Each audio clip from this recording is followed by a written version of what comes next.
We started bringing our children to the young people's concerts early in the years when they were 3, 5, and 7 years old. We actually inherited the tickets from a client of mine who, when he was a youngster, he heard Walter Damrosch give the young people's concerts. And we kept those for the time our children went into their late teens, and then we gave it to another couple who brought their children to it, and that went on from probably the early 1930s when my client started going to the concerts to the late 1970s when the last group used those same seats. That we know of. That we know, yeah. That we know, yes.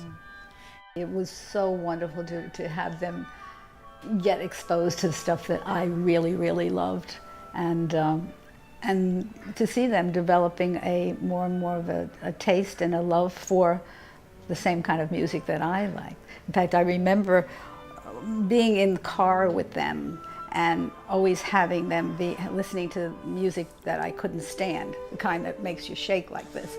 And I would be switching it to classical music. And then came the day when they showed me that they loved the classical music too. We could keep it on that same radio station, and it was wonderful. We particularly liked Sibelius' Second Symphony. And I had written for tickets for which I thought was Sibelius' Second Symphony. When we got to the seats about 6 months later, I looked at the program and it said it was Mahler's Second Symphony. And I was really upset. I'd never heard Mahler's Second before. Leonard Bernstein was conducting, Jesse Norman was singing. It's an incredible piece. I can almost cry thinking about it now. Me too. And when the piece was over, Bernstein was hanging over the orchestra. The place was cheering, standing cheering, and then he got up and turned around and the place cheering again. The person next to me said, "Aren't you glad that was Mahler's Second Symphony?" It was like you had witnessed God or something. It was just beyond. And you could see the shoulders of people in front of me shaking from, trembling from crying as I was. It was just too beautiful.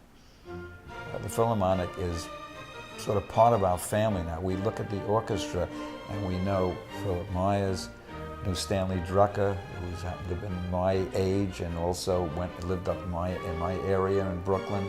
All of the people that we see now, they're our friends and we look for them.